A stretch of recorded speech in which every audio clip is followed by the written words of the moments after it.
राम राम दोस्तों, आप सबों को। तो बात ऐसी है कि पिछले कुछ दिनों से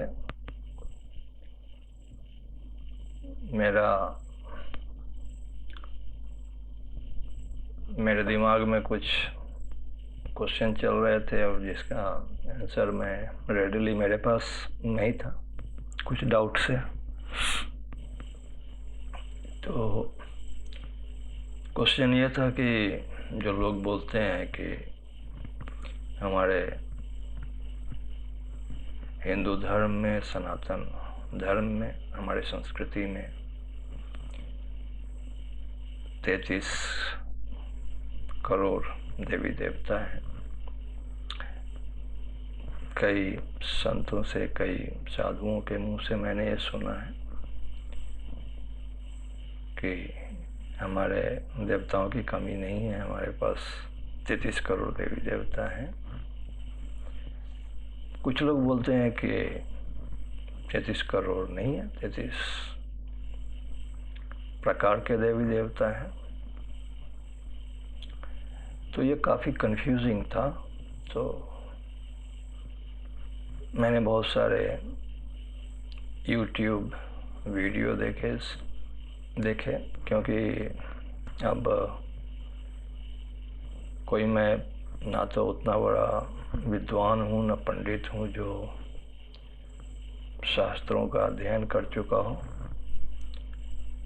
तो नेचुरली मैं अदर सोर्सेस, डिफरेंट व्यूज़ देख करके उसके बाद एक कंक्लूज़न निकालने की कोशिश कर रहा हूँ। तो बहुत सारे वीडियोस देखने के बाद मैंने 3 वीडियो शॉर्ट लिस्ट किए हैं और ये मैं आपको दिखाने जा रहा हूँ। तो हर वीडियो जो है 8-9 मिनट के आसपास है। तो आप अपना करीब 30 मिनट निकाल के साइड में रख लीजिए इस टॉपिक को क्लैरिटी लाने के लिए आप अपने दिमाग में। अगर आपके पास ऑलरेडी क्लैरिटी नहीं है तो क्लैरिटी है तो बहुत अच्छी बात है। मुझे नहीं थी तो इसलिए मैंने ये किया। मुझे लगा कि मेरे जैसे बहुत सारे लोग होंगे, तो क्यों ना मैं अपनी जो फीलिंग है, अपना जो कंक्लूज़न है वो आपके साथ शेयर करो। तो चलिए पहले मैं एक एक करके 3 वीडियो दिखाता हूँ और उसके बाद ये वीडियोस देखने के बाद मैं क्या कंक्लूड कर रहा हूँ वो बताऊँगा और बिल्कुल आप कमेंट में बताएंगे। और आपको बताना चाहिए कि आप मुझसे एग्री करते हैं या नहीं करते हैं। तो चलिए पहले इस वीडियो को देखते हैं। केरला स्टोरी के रिप्लाई में जो हमने ये वाला वीडियो बनाया था उसके नीचे कमेंट सेक्शन में मानो बाढ़ सी आ गई। हर जगह बस यही कमेंट्स थे कि हमारे 33 करोड़ देवी देवता नहीं है बल्कि 33 कोटि यानी 33 प्रकार के देवी देवता हैं। ऑन द अदर हैंड हमको बहुत सारे पर्सनल मैसेजेस और ईमेल्स आए कि प्लीज आप इस टॉपिक को क्लियर करें क्योंकि ये बहुत कंफ्यूजिंग है और हम लोगों ने तो काफी सारे लोगों को ऐसा कुछ बोलते हुए सुना है। 33 करोड़ नहीं है, ये गलत है, 33 कोटि कहते हैं। ट्रांसलेटर ने गलती से वेदों में लिखे 33 कोटि शब्द को 33 करोड़ समझ लिया। तो हम जब 33 कोटि कहते हैं ना, उसका मतलब होता है 33 supreme God, not 33 crore God. अनुवादक ने गलती से वेदों में लिखे 33 कोटि शब्द को 33 करोड़ समझ तो सच क्या है? व्हाट्सएप यूनिवर्सिटी या फिर शॉर्ट्स के थ्रू सुनी गई बातें? शास्त्र इस बारे में क्या कहते हैं? आज हम इसी का पता लगाएंगे और सच को जानेंगे ताकि वंस एंड फॉर ऑल ये टॉपिक का सारा कंफ्यूजन आज क्लियर हो जाए। तो इस पूरे टॉपिक पे रिसर्च स्टार्ट करने से पहले हमने ये सोचा कि बचपन से हम इतने सारे देवी देवताओं के बारे में सुनते आए हैं तो वो केवल 33 तो बिल्कुल नहीं हो सकते। 50 से ज्यादा तो अगर हम अपनी मेमोरी पे जोर डालें तो हम खुद ही काउंट कर लेंगे। ब्रह्मा, सरस्वती देवी, कार्तिकेय, गणेश, वरुण देव, इंद्रदेव, वायुदेव, यमराज, कामदेव, शनिदेव, निद्रा देवी, सूर्य देव, चंद्र देव, बृहस्पति देव, महाकाली देवी, दुर्गा देवी, देवी अन्नपूर्णा, वैष्णो देवी, मनसा देवी, देवी चंद्रघंटा, देवी शैलपुत्री, कात्यायनी देवी, विश्वकर्मा देवी, मोहिनी, रिद्धि, सिद्धि, इंद्राणी, वरुणानी, तुलसी देवी, भूदेवी, नारद, गंगा देवी, कामधेनु देवी, लव, कुश, वासुकी नाग, शेषनाग, चित्रगुप्त देव, देवी कामेश्वरी, देवी सावित्री, देवसेना, अग्निदेव, देवी चामुंडा, धनवंतरी, कुबेर, भवतारिणी देवी, 2 अश्विनी कुमार, अप्सरा जैसे कि रंभा, उर्वशी, मेनका, अदिति देवी, वास्तु देव, स्वस्ति देवी, स्वाहा देवी, गायत्री देवी। 56 तो हमने ही गिना दिए। लेकिन व्हाट्सएप पे जो मैसेज आया था और वो जो भैया शॉर्ट पे बता रहे थे, उन्होंने तो बताया था कि देवता 33 प्रकार के होते हैं। बृहदारण्यक उपनिषद में बताया गया है कि 12 आदित्य हैं, 11 रुद्र हैं, 8 वसु हैं, 1 इंद्र और 1 प्रजापति, और इन सब को मिला लें तो टोटल 33 प्रकार के देव होते हैं। और इसी मैसेज को व्हाट्सएप पे बढ़िया तरीके से फॉरवर्ड किया जाता है, फ्लोट किया जाता है, अच्छे से सबके दिमाग में ये चीज भर दी गई है कि नहीं जी 33 प्रकार देवी देवता हैं, 33 करोड़ नहीं है। लेकिन ध्यान रहे ये ज्ञान अधूरा है और हर बार की तरह ज्ञान को अधूरा ना छोड़ें। इस वीडियो को अंत तक देखें और समझें कि मामला क्या है, उसके बाद ही कमेंट करें। अच्छा एक बात, ये जो 33 कोटि के यानी कि 33 प्रकार के देवी देवता बताए गए हैं, इसमें गणेश जी, दुर्गा देवी, महाकाली, सरस्वती देवी, इन सबके तो नाम है ही नहीं। इनको किस कैटेगरी में फिट करेंगे? देवियों के लिए तो इस लिस्ट में कहीं जगह ही नहीं है। तो इसीलिए हम चले रिसर्च करने। कहां पर? वेदों में। तो यजुर्वेद के 33वें अध्याय के 7वें श्लोक में बोला गया है, त्रीणि शता वेदाश्राण्यग्निं भृगुदच्च देवानावचासपर्यन्ना। त्रीणि शता 300, त्रिसहस्त्राणि 3000, त्रिंशत् च और 30, नवच और 9, देवा देव, अर्थात कुल 3339 देव। तो यहाँ तो कोटि वर्ड यूज ही नहीं हुआ, मतलब अब प्रकार और करोड़ के बीच में कोई कंफ्यूजन ही नहीं है। तो अब वेदों से ही ये तो पक्का क्लियर हो गया है कि हमारे देवता 33 नहीं है, 33 से तो पक्का बहुत ज्यादा है। लेकिन 33 करोड़ कुछ ज्यादा ही नहीं हो गए? तो इसी पॉइंट को रिसर्च करने के लिए हम और डीप गए। तो इसी संदर्भ में विष्णु पुराण में क्या कहा गया है? तो अंश 2 के अध्याय 12 के श्लोक 7 में लिखा है, 33,3333 देवगण चंद्रस्थ अमृत का पान करते हैं। तो यहाँ से भी एकदम क्लियर हो गया है कि 33 देवी देवता तो बिल्कुल भी नहीं है, क्योंकि 33,000 से ज्यादा देवी देवता तो वहाँ पर चंद्रास्थ अमृत का पान कर रहे हैं। अब एक इम्पोर्टेंट बात, ये मत सोचने लगना कि विष्णु पुराण में लिखा है कि 33,333 देवगण यहाँ चंद्रास्थ अमृत का पान कर रहे हैं तो इतने ही देवी देवता है। नहीं, ऐसा नहीं है। यहाँ लिखा है कि इतने देवगण अमृत का पान कर रहे हैं। ये नहीं लिखा है कि सारे के सारे देवी देवता वहीं अमृत का पान कर रहे हैं। तो अब ये 33 करोड़ आया कहां से? इसके लिए हम फिर से और डीप गए और फाइनली हमें जाके स्कंद पुराण के महेश्वर खंड के अध्याय 6 के 7वें श्लोक में ये लिखा हुआ मिला। साफ साफ लिखा है कि कैसे शंभू की ज्वालाओं की किरणों से उग्र रूप वाले 33 करोड़ देवता प्रकट हुए। और स्कंद पुराण में आगे ऐसे बहुत श्लोक आते हैं जो ये चीज क्लियर कर देते हैं। एक और ऐसा श्लोक है स्कंद पुराण में काशी खंड के चैप्टर 62 के 99 श्लोक, जो साफ साफ बताता है कि देवता 33 करोड़ की संख्या में हैं। गण 1 करोड़ 2 लाख हैं, चामुंडा 9 करोड़ हैं और 1 करोड़ भैरवी हैं। और आगे सभी श्लोकों में बहुत क्लियरली मेंशन्ड है कि कौन से कितने कितने देवता हैं। अब भागवत पुराण यानी श्रीमद् भागवतम में भी 6वें स्कंद के 6वें अध्याय के 17वें श्लोक में क्या बता रहे हैं कि कैसे करोड़ों रुद्र का जन्म हुआ और उनमें से 11 प्रमुख रुद्र हैं जिनके नाम हमें वही 33 प्रकार के देवी देवता वाले मैसेज में मिलते हैं। तो देवी देवता करोड़ों हैं, और क्यों ना हो। अगर किसी को ये बहुत ज्यादा लग रहे हैं तो एक बार सोच के देखिए, जो देवी देवता के सगे संबंधी हैं उनको भी तो हम देवी देवता बुलाएंगे ना, या फिर वो किसी और कैटेगरी में आते हैं? नहीं, वो भी देवी देवता हैं। फॉर एग्जाम्पल हम ह्यूमंस हैं, हमारे जो फैमिली मेंबर्स हैं वो भी ह्यूमंस हैं, या वो कुछ और हो गए? नहीं, वो भी ह्यूमंस हैं। उसी तरह से देवी देवताओं के फैमिली मेंबर्स भी देवी देवता ही कहलाएंगे। हम मंदिरों का भी एग्जाम्पल ले सकते हैं। जो हमारे प्राचीन मंदिर हैं, जो रामानुजाचार्य और माधवाचार्य जी ने स्थापित करे हैं, अगर आप उन मंदिरों के बाहर जाओ तो आप देखोगे वहाँ पर हजारों देवी देवताओं के चित्र बने हैं। जगन्नाथपुरी मंदिर के अंदर ही 120 देवी देवताओं के मंदिर है, चित्र हैं, जहाँ पर उन्हें जगन्नाथ जी का महाप्रसाद ऑफर किया जाता है। अब आप हिमाचल प्रदेश ही ले लो, वहाँ पर 60,000 से ज्यादा मंदिर है और हर पहाड़ पर वहाँ पर अलग देवी या देवता का मंदिर है। हर गांव की एक अलग देवी है जिनको वो अपना कुल देवता मानते हैं। और भारत में तो हजारों लाखों तो हमें कुल देवता ही देखने को मिल जाएंगे, और उनकी पूजा आज से नहीं, उनके दादा परदादा कितने वर्षों से उनकी पूजा करते आए हैं और आज भी उनकी पूजा हो रही है। और अगर हम सोच के देखें तो 33 करोड़ भी कम है। क्यों? अरे 14 तो प्लानिटरी सिस्टम्स हैं, ब्रह्मलोक, तपलोक, जनलोक, महरलोक, स्वर्गलोक, भूवरलोक, भूलोक, मतलब हम, और फिर उसके नीचे अताल, विताल, सुताल, तलातल, महातल, रसातल, पाताल, फिर उसके नीचे पूरा नर्क डिपार्टमेंट है जैसे यमराज हैंडल कर रहे हैं, वहाँ पे चित्रगुप्त है, उनके अलग अलग डिपार्टमेंट्स हैं, 28 प्लैनेट्स हैं। तो यार इतना बड़ा मैनेजमेंट चल रहा है, इतना सब कुछ हैंडल करना है, और हमारी पृथ्वी तो एक चींटी क्या, मैं कहता हूँ एक तिनके के समान पड़ी हुई है इस पूरे ब्रह्मांड में। इस पूरे ब्रह्मांड को रन करने के लिए 33 करोड़ क्या है? तो अब क्वेश्चन उठ सकता है कि वो 33 कोटि देवी देवता वाला श्लोक आया कहां से है? वो आया है बृहद अरण्यक उपनिषद से, जो कि एक कॉन्वर्सेशन यानी कि एक वार्तालाप से लिया गया है। और ये वार्तालाप हो रही है विदग्ध और याज्ञवल्क्य के बीच में, जिसमें विदग्ध बार बार याज्ञवल्क्य से पूछ रहे हैं कि हमारे देवी देवता कितने हैं। और वो सबसे पहले 3306 देवी देवता बताते हैं, और उसके बाद वो उन्हें कैटेगराइज करते हैं 33 में। और फिर जब याज्ञवल्क्य से दोबारा पूछा तो उन्होंने मेन बताते हुए 6 बताए, फिर 3, उसके बाद 2, उसके बाद 1.5 और फाइनली 1। तो पॉइंट ये है कि किसी ने इस पूरी कॉन्वर्सेशन में से एक श्लोक उठाया, उसे व्हाट्सएप पे डाला, उसका शॉर्ट बनाया, व्यूज कमाए और हम सबको चूना लगाया। तो इसीलिए जब भी कोई ऐसी इन्फॉर्मेशन आती है, ये बहुत जरूरी है कि हम उसको शास्त्रों से चेक करें, पूरा का पूरा उसका कॉन्टेक्स्ट पढ़ें, ऊपर नीचे का सब कुछ, बिना जाने बिना सोचे समझे हम आधी अधूरी ज्ञान को ना।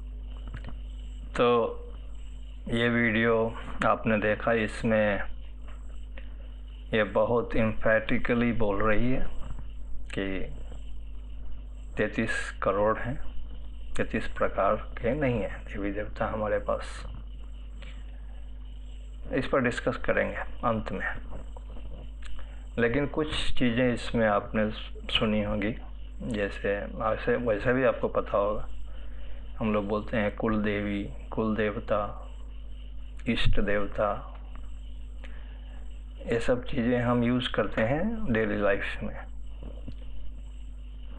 इस पर मैं अभी डिस्कस नहीं कर रहा हूँ, लेकिन अगला वीडियो देखते हैं पहले, जो इसके बिल्कुल अपोजिट आपको कुछ दिखाएगा। दोस्तों, 33 कोटि देवता क्या है? क्या ये गिनती में सच में 33 करोड़ हैं? इसमें कितनी सच्चाई है, या फिर ये सालों से चलती आ रही सिर्फ मिथ्या है? चलिए जानते हैं। दोस्तों, आगे बढ़ने से पहले ये समझ लेते हैं कि कोटि शब्द का अर्थ क्या होता है। कोटि का अर्थ प्रकार होता है। कोटि माने एक ही प्रकार की वस्तुओं या लोगों की वह श्रेणी या वर्ग जो क्रमिक उत्कृष्टता के विचार से बनाया गया हो, यानी पद क्रम अनुसार उनका वितरण किया गया हो, जिसे आप साधारण शब्दों में ग्रेड कह सकते हैं। वेदों में देवताओं की संख्या 33 कोटि बताई गई है, जिसे लोगों ने या बताने वाले पंडितों ने 33 करोड़ कर दिया। यह भ्रम आज तक जारी है, जिसका कई नास्तिक लोग और गैर सनातनी व्यक्ति इस 33 करोड़ के आंकड़े का मजाक बनाते हैं। चलिए अब जानते हैं इन 33 कोटि देवों को किस हिसाब से बांटा गया है। सबसे पहले बात करते हैं 12 आदित्यों की। क्या है ये 12 आदित्य? अंशुमान, अर्यमा, मित्र, वरुण, त्वष्टा, धाता, पर्जन्य, पूषा, भग, विवस्वान यानी वैवस्वत, सातवें मनु, इंद्र और विष्णु, ये सभी 12 आदित्य कहलाते हैं। कल्प भेद के कारण आदित्यों के नाम में भी अंतर पाया जाता है, परंतु इनकी संख्या हमेशा ही 12 रहती है। भगवान सूर्य का विवाह विश्वकर्मा की पुत्री संज्ञा से हुआ। विवाह के बाद संज्ञा ने वैवस्वत और यम यानी यमराज नामक 2 पुत्रों और यमुना नामक एक पुत्री को जन्म दिया।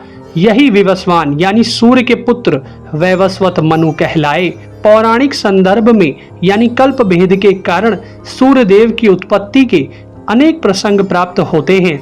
ये 12 आदित्य महर्षि कश्यप तथा प्रजापति दक्ष पुत्री अदिति की संतानें हैं। ये 12 आदित्य हर महीने अलग अलग सूर्य की भूमिका निभाते हैं। चैत्र मास में विष्णु, वैशाख में अर्यमा, ज्येष्ठ में विवस्वान, आषाढ़ में अंशुमान, श्रावण में पर्जन्य, भादौ में वरुण, अश्विन में इंद्र, कार्तिक में धाता, अगहन में मित्र, पौष में पूषा, माघ में भग और फागुन में त्वष्टा नामक सूर्य अपना प्रकाश फैलाते हैं। चलिए अब बात करते हैं वसुओं की। इनकी गिनती 8 रहती है। आप, ध्रुव, सोम, धर, अनिल, अनल, प्रत्युष और प्रभास। कल्प भेद के कारण इनके भी नामों में अंतर पाया जाता है। ये अष्टवसु एक देवकुल है और 8 वसु इंद्र आदि देवताओं के रक्षक देव हैं। इन 8 वसुओं का प्रकृति से कुछ इस प्रकार का संबंध है।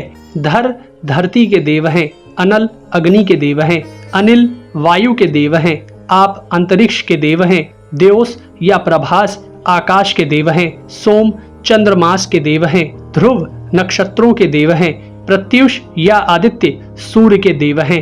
आठों वसुओं का जन्म दक्ष कन्या और धर्म की पत्नी वसु से हुआ है।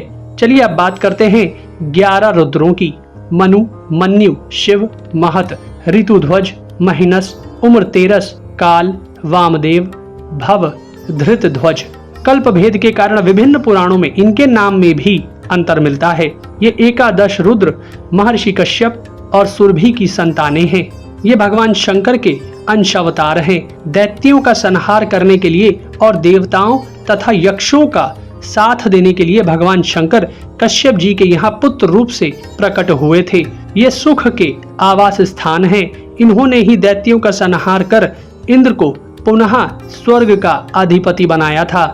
ये शिव रूपधारी एकादश रुद्र हर समय देवताओं की रक्षा के लिए स्वर्ग में विराजमान रहते हैं। भगवान रुद्र मूलतः तो एक ही हैं, तथापि जगत के कल्याण के हेतु अनेक नाम रूपों में अवतरित होते रहते हैं। चलिए अब अंतिम कोटि की बात कर लेते हैं, यानी कि 2 अश्विन कुमारों की। अश्विन कुमार त्वष्टा की पुत्री प्रभा से उत्पन्न सूर्य के 2 पुत्र हैं। अश्विनी कुमार सूर्य के औरस पुत्र हैं। दोनों अश्विनी कुमार प्रभात के जुड़वा देवता और आयुर्वेद के आदि आचार्य हैं। ये देवों के चिकित्सक हैं। कई पुराणों में अश्विनी कुमार के स्थान पर ब्रह्मा जी के विषय में कहा गया है। यह भी कल्प भेद का विषय है। दोस्तों, ये ही 33 कोटि देवता माने गए हैं, यानी 12 आदित्य प्लस 11 रुद्र प्लस 8 वसु प्लस 2 अश्विनी कुमार, यानी कि 33 कोटि। दोस्तों, 12 आदित्यों में से एक विष्णु जी हैं और 11 रुद्रों में से एक शिव जी हैं। उक्त सभी देवताओं को परमेश्वर ने अलग अलग कार्य सौंप रखे हैं। यही 33 कोटि देवी देवता चारों युगों में धर्म की स्थापना हेतु त्रिदेवों का साथ देने के लिए पृथ्वी पर अंश रूप अवतार से अवतरित होते हैं। जैसे त्रेता युग में श्री राम का साथ देने के लिए और द्वापर में श्री कृष्ण का। तो यही है 33 कोटि देवता, ना कि 33 करोड़ देवता। दोस्तों, श्री राम का साथ किन किन देवताओं ने दिया, चलिए देखते हैं। सभी देवताओं ने गंधर्वों, यक्षों, नागों और रीछों की प्रधान स्त्रियों के गर्भ से अपने रीछ और वानर रूपी बलवान पुत्र उत्पन्न किए थे।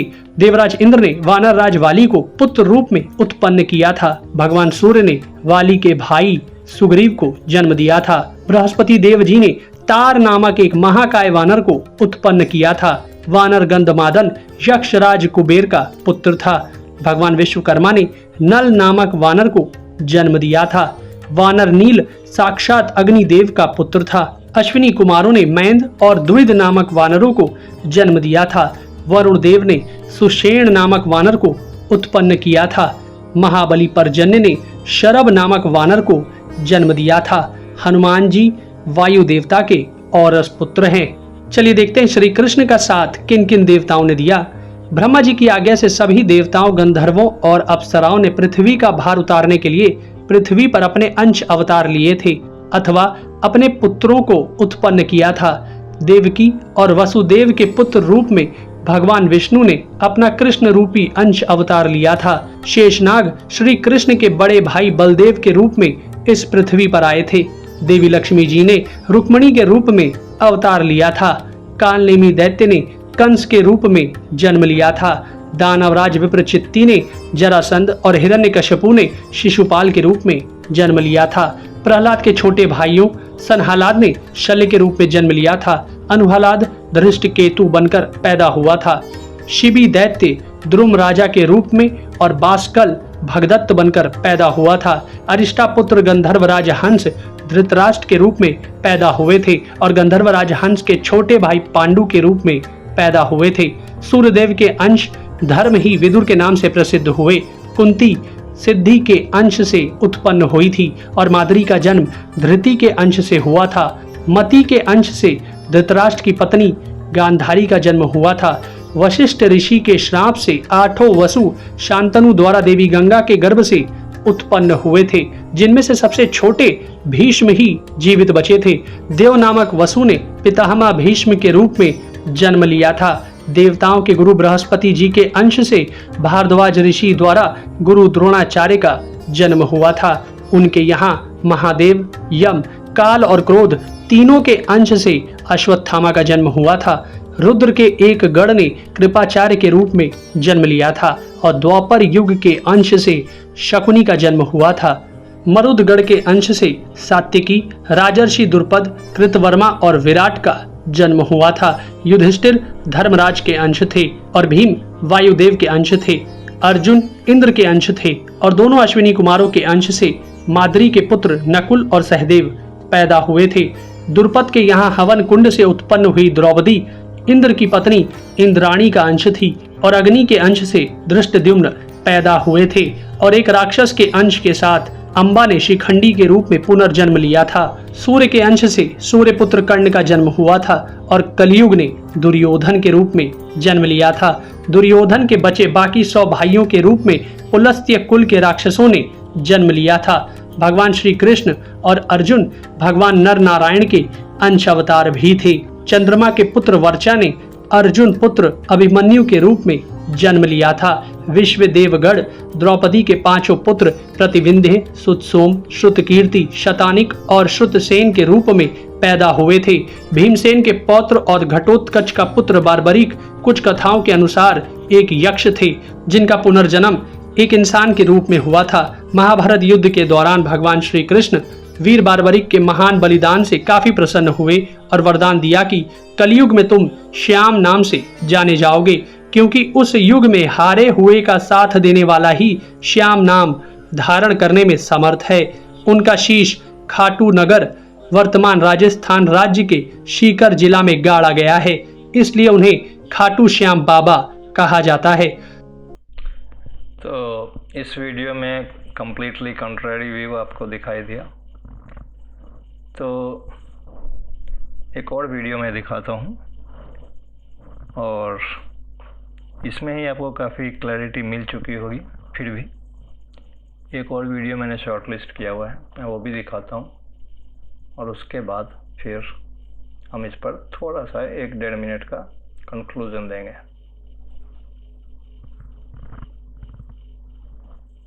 सुनिए। नमस्कार मित्रों, हिंदू धर्म में 33 करोड़ देवी देवता होते हैं। तो कई लोगों को आपने यह भी कहते सुना होगा कि यह सत्य नहीं बल्कि महज एक भ्रम है। आज हम इसी विषय पर बात करने वाले हैं। इस विषय से जुड़े हर सवाल का जवाब समझने की आज हम इस प्रस्तुति में कोशिश करेंगे।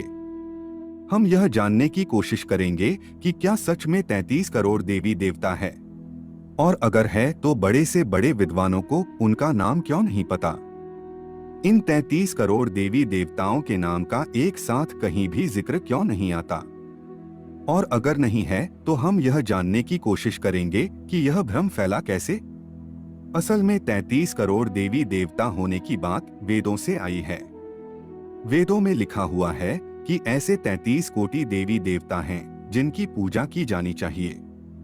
गौर कीजिए कि वेदों में कोटि शब्द का प्रयोग किया गया है, करोड़ शब्द का नहीं। तो अब सवाल यह उठता है कि क्या कोटि शब्द का अर्थ करोड़ है? जी हाँ, संस्कृत भाषा में करोड़ शब्द को कोटि कहा जाता है। लेकिन यह तो आप जानते ही होंगे कि एक शब्द के कई अर्थ होते हैं। जैसे कि अक्ष। अक्ष का अर्थ आंख भी होता है, इसका अर्थ पहिया भी होता है, इसका अर्थ रथ भी होता है और इसका अर्थ ज्ञान भी होता है। ठीक इसी तरीके से कोटि शब्द का एक और अर्थ प्रकार भी होता है। जी हाँ, कोटि शब्द का अर्थ करोड़ होने के साथ साथ प्रकार भी होता है। उदाहरण देकर समझाएं तो जैसे आप किसी महापुरुष से बात करते हैं तो आप उन्हें नमस्कार करते हुए कहते हैं, कोटि कोटि नमन। इसका मतलब यह नहीं होता कि करोड़ों करोड़ों नमस्कार, बल्कि इसका मतलब यह होता है कि इस सृष्टि में जितने भी प्रकार के नमस्कार हैं, जितने भी प्रकार के प्रणाम हैं, मैं वो सभी आपको करता हूँ। कोटि कोटि प्रणाम सामने खड़े महाज्ञानी को सम्मान देने के लिए कहा जाता है। इसलिए कहा जाता है कि वे जिस भी प्रणाम से प्रसन्न हो वो उसी प्रणाम को स्वीकार कर ले। जी हाँ, कोटि का अर्थ प्रकार भी है और करोड़ भी। दरअसल हुआ यह कि हमारे वेदों को दूसरी भाषा में अनुवाद यानी कि ट्रांसलेट करते समय अनुवादक ने गलती से 33 उच्च कोटि को 33 करोड़ समझ लिया और फिर वही से ही यह गलत जानकारी फैलती चली गई। तब से आज तक यह गलत जानकारी फैलती ही आ रही है।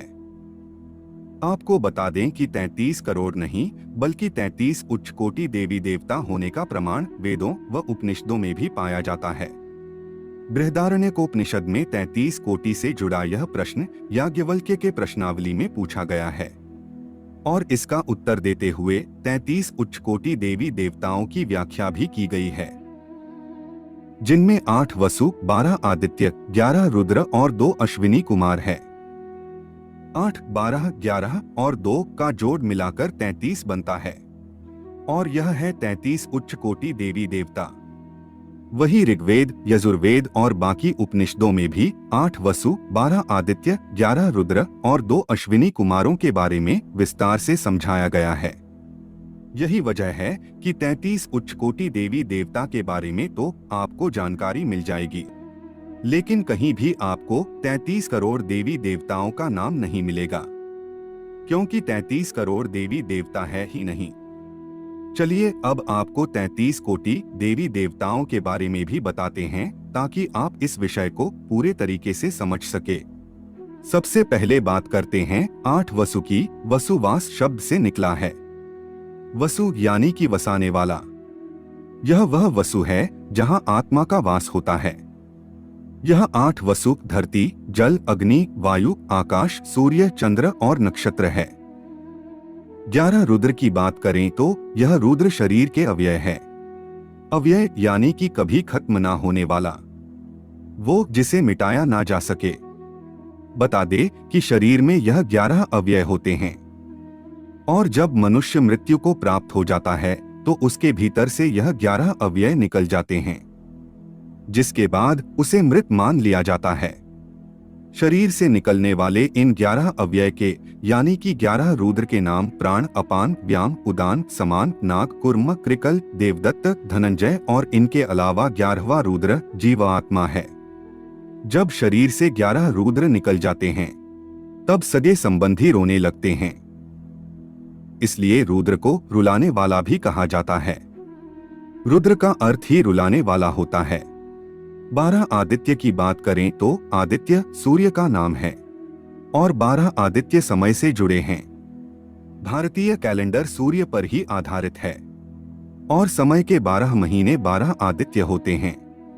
इनके अलावा 32वां होता है इंद्र।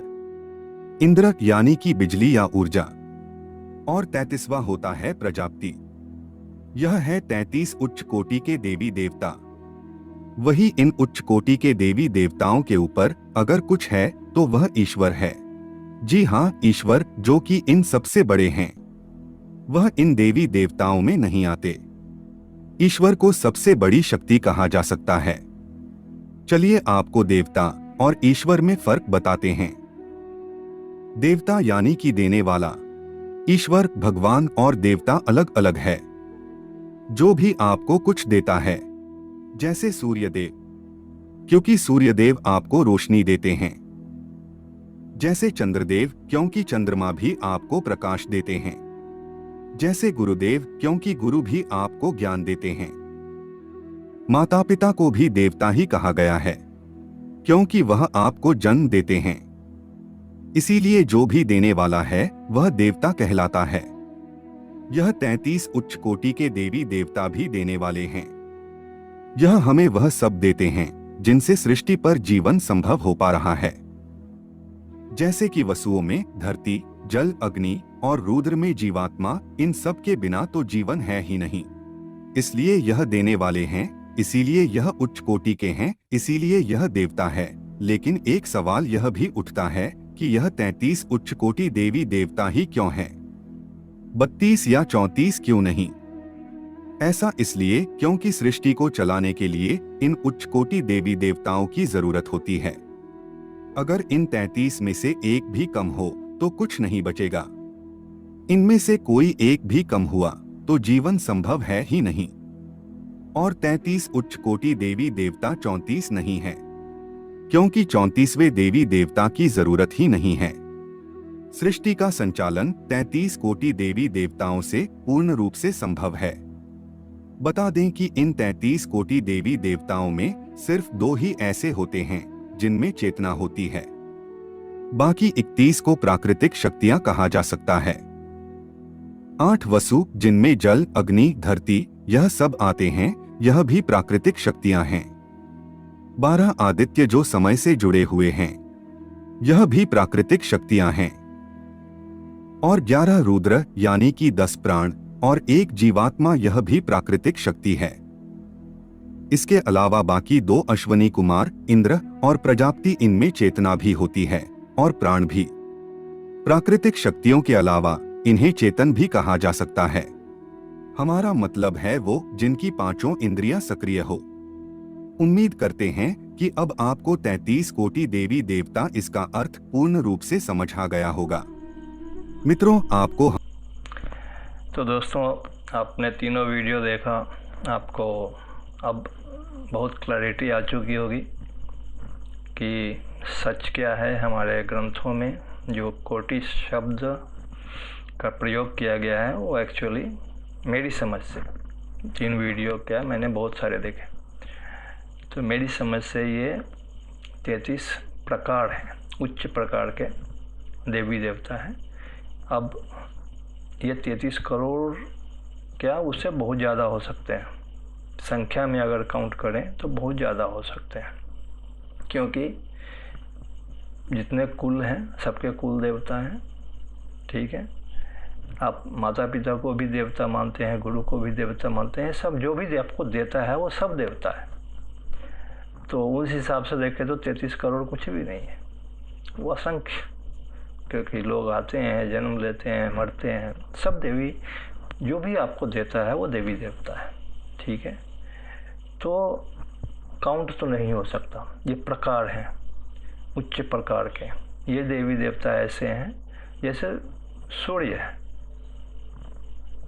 ऐसे साइंटिफिकली देखो तो वो एक ऑब्जेक्ट में काउंट होगा, लेकिन वो देता है आपको, एनर्जी देता है, प्रकाश देता है, इसलिए वो देवता है। तो जितने भी देने वाले हैं उन सबको देवता बोला जाता है। उच्च कोटि का इसलिए कि वो उतना पावरफुल है, वो पूरा सृष्टि को चलाने की क्षमता रखता है।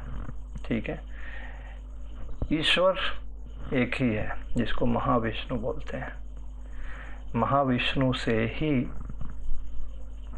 विष्णु निकलते हैं और उस विष्णु से फिर ब्रह्मा निकलते हैं और फिर विष्णु निकलते हैं, जो विष्णु महाविष्णु के अंश के रूप में सारे, और महेश निकलते हैं जो आपके शिव। तो हम सबके अंदर विष्णु हैं, विष्णु के अंश हैं। जो आत्मा है वो मूलतः ईश्वर का एक अंश है।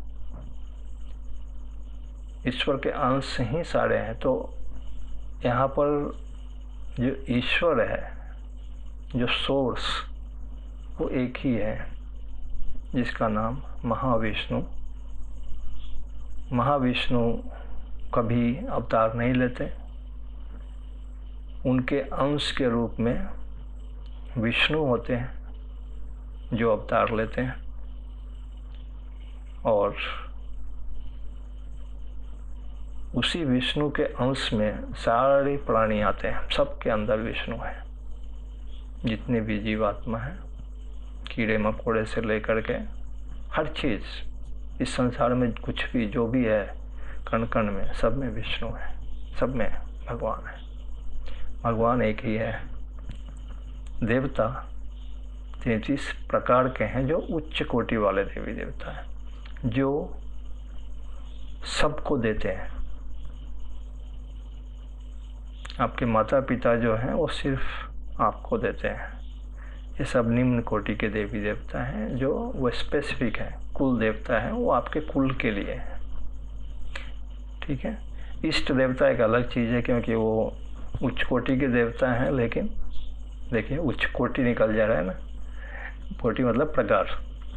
तो उच्च कोटि के देवता हैं, लेकिन आपके इष्ट हैं, आपके प्रिय हैं, आप उनको मानते हैं, तो वो इष्ट देवता है। तो तो वो एक ही देवता, जैसे भगवान शंकर हो सकता है कि करोड़ों लोगों के इष्ट देवता है, और ऐसा है श्री कृष्ण करोड़ों लोगों के इष्ट हैं।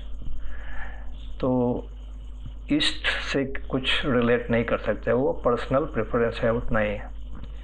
लेकिन कुल देवता तो हैं, कुल देवी, कुल देवता, ये सब।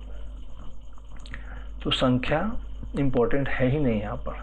जैसे आपकी कोई कंपनी है जिसका एक मालिक है, मान लो, उसके सीईओ होते हैं, मालिक से निकला सीईओ। सीईओ के अंदर में आपके डिफरेंट मैनेजमेंट लेवल के, सीनियर मैनेजमेंट लेवल होता है, फिर मिड लेवल के मैनेजमेंट होते हैं, फिर जूनियर मैनेजरियल पोस्ट्स होते हैं, उसके नीचे आपके क्लर्क्स होते हैं, जो फिनांस, डिफरेंट डिपार्टमेंट्स हैं, फिनांस को देखना है, वो सब देखना है। तो ये प्रकार कोई भी एक बड़ी सी कंपनी को चलाने के लिए, जैसे आपका, लेकिन इसका मतलब ये नहीं है कि उतने ही एम्प्लॉई हैं वहाँ पर, लाखों में हो सकते हैं एम्प्लॉई, लेकिन प्रकार के जॉब जो हैं वो लिमिटेड है, कैटेगराइज कर सकते हैं उसको। वैसे ही देवी देवता जो हैं, जो यहाँ 33 कोटि की बात हो रही है, वो 33 प्रकार है, जो ये उच्च कोटि के देवी देवता है। तो पहले वीडियो में जो आपने देखा कि वो काउंट कर रही है, वो गलत कर रही है, वैसा नहीं है। 33 प्रकार के ही हैं। करोड़ों की बात करें तो वो कई करोड़ हो सकते हैं, उसकी गिनती संभव नहीं है, क्योंकि आपके माता पिता भी आपके देवी देवता हैं, आपके कुल देवता है, वो असंख्य हैं, वो बढ़ते जाएंगे, जैसे सृष्टि बढ़ती जाएगी वो काउंट बढ़ता ही जाएगा।